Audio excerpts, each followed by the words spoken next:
వైశాఖ పురాణం 16వ అధ్యాయం. నారాయణం నమస్కృత్య నరం చైవ నరోత్తమం దేవీం సరస్వతీం వ్యాసం తతో జయముదీరయేత్. యముని పరాజయం. అప్పుడు నారద మహర్షి యమలోకమునకు వెళ్ళాను. యమలోక స్థితిని చూచాను. యమధర్మరాజా, నీ లోకమున నరక బాధలు పడువారి రోదన ధ్వనులు వినిపించవేమి? చిత్రగుప్తుడును ప్రాణుల పాపముల లెక్కను వ్రాయటమాని మునివలే మౌనముగా ఉన్నాడేమి? సహజముగా బహువిధ పాపములను చేయు మానవులు నీ లోకమునకు రాకుండుటకు కారణమేమి అని ప్రశ్నించాను. యముడును దీనుడై ఇట్లనెను. నారద మహర్షి, భూలోకమున ఇక్ష్వాకు వంశము వాడైన కీర్తిమంతుడైన రాజు మిక్కిలి విష్ణుభక్తుడు. అతడు ధర్మభేరిని మ్రోగించి తన ప్రజలందరినీ వైశాఖ వ్రతమును అవలంబించినట్లు చేయుచున్నాడు. చేయని వారిని తీవ్రముగా శిక్షించుచున్నాడు. ఇందువలన ప్రతివారును భక్తి వలననో దండన వలననో తప్పక వైశాఖ మాస వ్రతమును ధర్మములను ఆచరించుచు చేసిన పాపములు పోగొట్టుకుని విష్ణులోకమును చేరుచున్నారు. ఇందువలన నరకమునకు వచ్చి వారెవరూ లేక వైశాఖ స్నానాదుల మహిమ వలన శ్రీహరి లోకమునకు పోవుచున్నారు.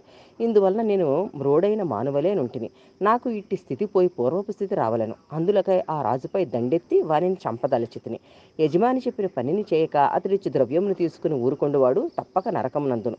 నేనును బ్రహ్మచే యమలోకమున పాపులను విచారించి శిక్షించుటకై నియమింపబడి ఇట్లు ఊరుకుండుటయు నాకు పాపమును కలిగించును. ఆ రాజును నేను చంపలేకపోయినచో బ్రహ్మ వద్దకు పోయి నేను చేయవలసినది ఏమి అని అడుగుదును అని యమధర్మరాజు నారదునకు చెప్పాను. నారదుడును బాగున్నదని తన దారిని పోయిన.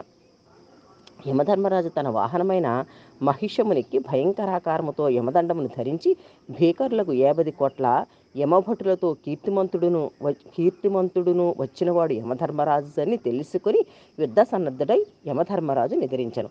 యమునకు కీర్తిమంతునకు మిక్కిలి భయంకరమైన యుద్ధము జరిగను. యముని సేవకులకు మృత్యువు, రోగము, యమదూతలు కీర్తిమంతుని ఎదిరింపలేక పారిపోయారు. యముడు ప్రయోగించి ఆయుధములన్నీ కీర్తిమంతుని ఆయుధముల ముందు శక్తిహీనములైనవి. తుదకు యముడు బ్రహ్మాస్త్రంతో మంత్రించి దండమును కీర్తిమంతునిపై ప్రయోగించను. మిక్కిలి భయంకరమైన ఆ యమదండమును చూసి అందరూ బెదిరి హాహాకారములు చేసిరి. అప్పుడు శ్రీహరి తన భక్తుడకు కీర్తిమంతుని రక్షణకై తన సుదర్శన చక్రమును పంపెను. భయంకరమగు సుదర్శన చక్రము యమదండమును దానిలోని బ్రహ్మాస్త్రము శక్తిహీనములను గావించి మరలించి యమునిపై మరలెను. విష్ణు భక్తుడును కీర్తిమంతుడును శ్రీహరికి నమస్కరించి ఆ చక్రమునిట్లు స్తుతించను.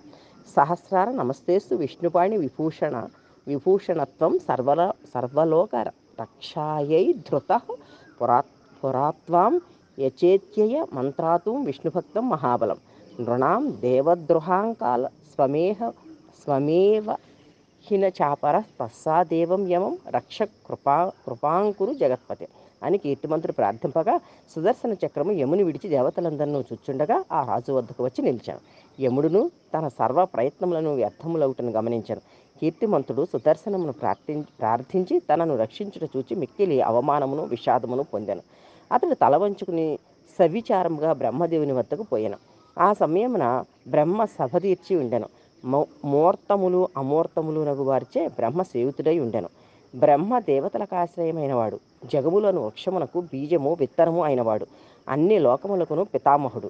ఇట్టి బ్రహ్మను లోకపాలకులు, దిక్పాలకులు, రూపము కల ఇతిహాస పురాణాదులు, వేదములు, సముద్రములు, నదీనదములు, సరోవరములు, అశ్వార్థాది మహావృక్షములు, వాపీకూప తటాకములు, పర్వతములు, అహోరాత్రములు, పక్షములు, మాసములు, సంవత్సరములు, కళలు, కాష్టములు, నిమేషములు, ఋతువులు, ఆయనములు, యుగములు, సంకల్ప వికల్పములు, నిమేషోన్మేషములు, నక్షత్రములు, యోగములు, కరణములు, పూర్ణిమలు, భయాభయములు, లాభాలాభములు, జయాపజయములు, సత్వరజస్తమోగుణములు, శాంతమూఢ అతిమూఢ అతి ఘోరావస్థలు, వికారములు, సహజములు, వాయువులు, శ్లేషవాత పిత్తములు, వీనితో కొలువుదీరిన బ్రహ్మను చూచాను. ఇట్టి దేవతలున్న కొలువులోనికి యముడు సిగ్గుతో క్రొత్త పెండ్లి కూతురు వలె తల వంచుకుని ప్రవేశించాను.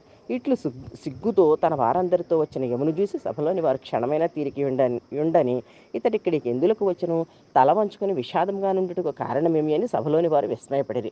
ఇతడు వచ్చిన కారణమేమి, పాపపుణ్యము తెలుపు పత్రము కొట్టివేతలతో నుండుటేమి అని ఇట్లు సభలోనున్న భూతములు దేవతలు ఆశ్చర్యపడుచుండగా యమధర్మరాజు బ్రహ్మపాదములపై పడి దుఃఖించుచు రక్షింపుము అని ఏడ్చెను. స్వామి, నన్ను రక్షించు, నీ ఉండగా నేను పరాభవమునందితిని. మానవుల పుణ్యపాపముల తెలుపు పటమున పాపములను నేనే వ్రాయించి నేనే కొట్టివేయింపవలసి వచ్చినది. నేను నిస్సహాయముగా నిర్వ్యాపారముగా చేతులు ముడుచుకుని ఉండవలసి వచ్చినది అని పలికి నిశ్చేష్టుడై ఉండెను. దీనిని చూచి సభలో గగ్గోలు బయలుదేరను. స్థావర జంగమ ప్రాణులన్నిటినీ ఏడ్పించు నితడే ఏడ్చున్నాడేమి. అయినను జనులను సంతాపపరచువాడు శుభమును పొందిన, చెడు చేసినవాడు చెడును పొందక తప్పునా అని సభలోని వారు పలు విధములుగా తమలో తాము అనుకొనిరి. వాయువు సభలోని వారిని నిశ్శబ్దపరిచి బ్రహ్మపాదములపై వ్రాలిన యమధర్మరాజును దీర్ఘములు దృఢములు నగు తన బాహువులతో పైకి లేవదీశాను. దుఃఖించుచున్న అతనిని ఆసనమును కూర్చుండబెట్టి ఓరడించాను. నిన్ను పరాభవించిన వారెవరు? నీ పని నిన్ను చేసుకొనకుండా అడ్డగించిన వారెవరు? ఈ పాప పట్టికను ఇట్లు తుడిచిన వారెవరు? వివరముగా చెప్పుము. నీవెందులకు వచ్చితివి? అందరినూ పరిపాలించువారే నీకును నాకును ప్రభువు. భయము లేదు చెప్పుమని వాయువు అడగగా యమధర్మరాజు అయ్యో అని అతి దీనముగా పలికాడు. వైశాఖ పురాణం 16వ అధ్యాయం సంపూర్ణం. శ్రీ దుర్గా భవానీ శ్రీ జ్ఞాన అవధూత సూర్యనారాయణ స్వామి వారి కృపతో మీ శ్రేయోభిలాషి.